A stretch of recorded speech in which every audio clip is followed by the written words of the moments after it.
Assalamualaikum warahmatullahi wabarakatuh. Kami dari kelompok 6 ingin mempresentasikan tentang analisis studi kelayakan bisnis produk kami, yaitu Bungopang.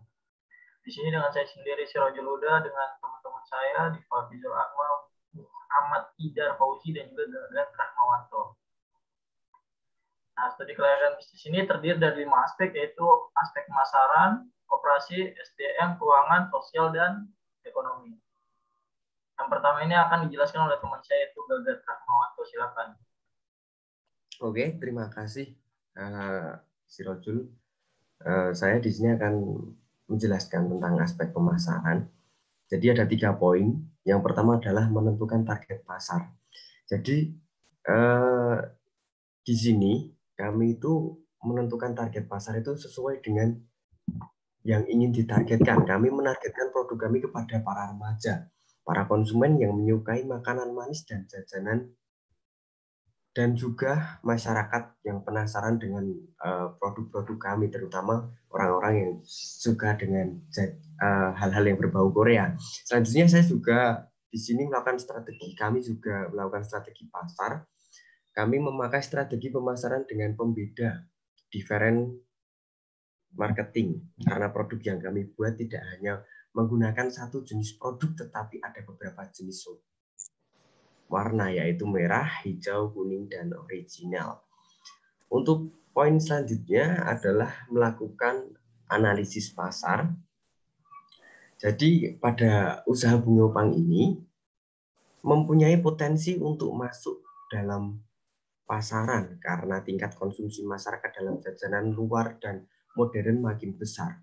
Di samping itu, persaingan bisnis Bungopang ini sangat ketat karena banyaknya pelaku usaha yang terjun di dunia bisnis yang sama dan juga bisnis-bisnis jajanan lain. Dan untuk yang poin terakhir, yaitu strategi bauran produk.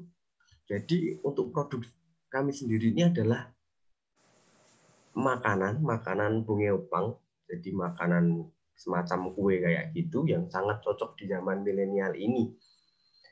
Karena sekarang kan banyak orang-orang yang suka dengan Korea, berhubungi makanan dari Korea, dan menurut saya ini sangat cocok sekali menurut kami gitu. Dan untuk selanjutnya adalah dari harga. Dari untuk kami sudah menentukan harganya, yaitu satu piece Bungopang itu dapat dijangkau dengan harga 8.000. Itu sudah kami pertimbangkan dari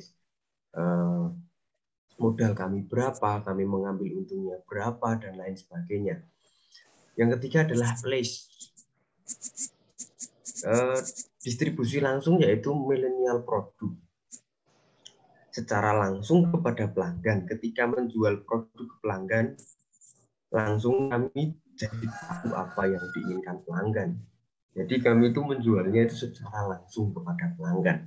Dan yang terakhir adalah promosi. Untuk promosi sendiri yang kami lakukan dengan memanfaatkan media sosial. Kami juga meminta kepada teman-teman kami untuk membantu mempromosikan produk kami, karena kami yakin ketika teman-teman kami yang memiliki relasi banyak, mereka memasarkan produk kami, itu akan lebih menguntungkan bagi kami. Mungkin itu saja yang dapat saya sampaikan tentang aspek pemasaran. Selanjutnya bisa dilanjutkan oleh teman saya. Baik, akan saya lakukan ke aspek teknik dan produksi. Yang satu ada desain produksi dan jasa. Seleksi produk yang kita lakukan berbeda dengan yang lain. Produk kami berasal dari makanan luar negeri, yaitu Korea Selatan. Keunggulan kami yaitu dari tampilan juga warna. Dengan beberapa warna dengan macam-macam toppingnya. Selanjutnya ada manajemen kualitas, performance dari produk Bungopang adalah makanan jajanan yang enak dan trendy, yang disukai para kalangan remaja, apalagi itu yang penyuka K-pop. Dan selanjutnya ada perencanaan proses dan kapasitas. Perencanaan proses dan kapasitas itu yang kami lakukan dari pembuatan bahan-bahan Bungopang, antara lain kapasitas yang kami lakukan adalah ayak tepung terigu, lalu masukkan telur, aduk sampai rata, masukkan susu cair, gula, baking powder, dan garam. Selanjutnya aduk rata hingga adonan licin, saring adonan untuk memastikan adonan sudah licin hingga tidak ada yang menggumpal, diamkan 15 menit. Masukkan pewarna makanan 1 sendok teh, lalu setelah itu panaskan, cetakkan waffle ikan dan beri sedikit minyak goreng atau mentega, tunggu sampai panas baru kita menggorengnya. Dan waktu penggorengan itu kisaran dari 3 sampai 5 menitan untuk menghasilkan produk yang memuaskan. Selanjutnya penentuan lokasi. Lokasi kita mengambil di area UMY karena yang bisa kita jangkau agar mengefisienkan waktu juga. Manajemen rantai pasok kita dari pemasoknya dari toko-toko sembako yang sudah kami percayai dan kualitasnya. Untuk manajemen persediaan per hari dari produk kami sekitar 8,7 kg tepung dan 2 kg garam. Itu kalau 2 kg garam itu untuk buat 1 bulan masih bisa. 4 kg gula, 5 pieces botol untuk setiap warna, dan juga 7 varian rasa.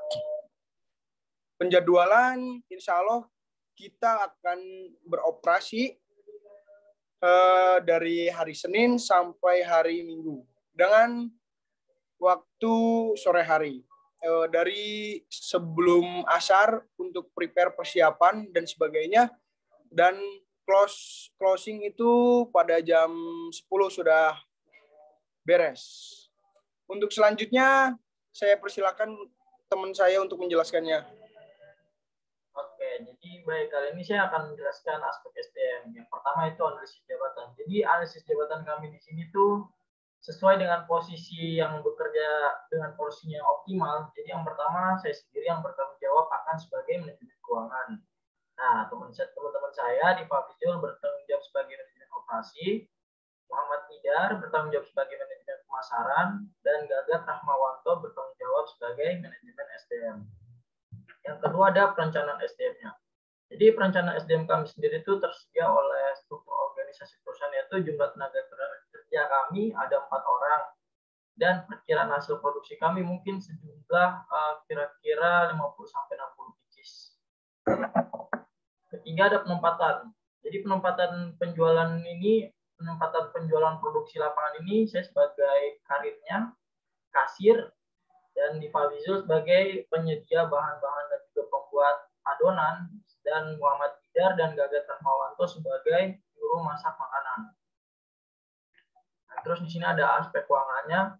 Jadi aspek keuangan kita sendiri waktu modal awal di sini peralatannya ada cetakan 125.000, dan juga bahan-bahannya yang terdiri dari telur 6 pieces 13.500, pewarna makanan 3 pieces 2.000, tepung 6.500, keju 5.500, coklat 12.500, dengan total masih 169.000.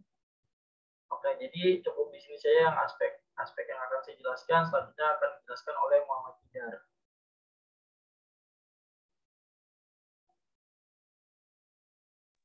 Baik, untuk aspek sosial dan ekonomi, yang pertama dari positif ke ekonominya yaitu memiliki kebanggaan tersendiri jika usaha ini dapat berkembang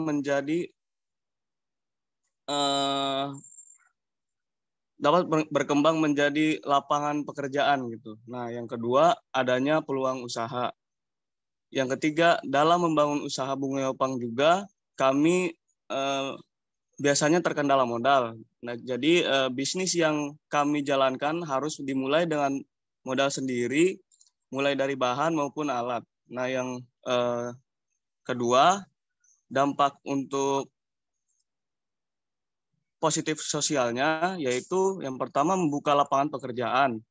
Nah, yang kedua membagi waktu antara kuliah dan menjual. Jadi kami juga harus membagi waktu dikala ada saatnya kita untuk kuliah dan juga ada saatnya kita untuk berjualan Bunga Yopang ini. Nah, yang ketiga menciptakan inovasi baru di UMKM. Nah, jadi kita dapat mengetahui hal-hal apa yang bisa menjadi istilahnya panutan untuk UMKM lain. Jadi adanya peningkatan inovasi di kalangan UMKM lain.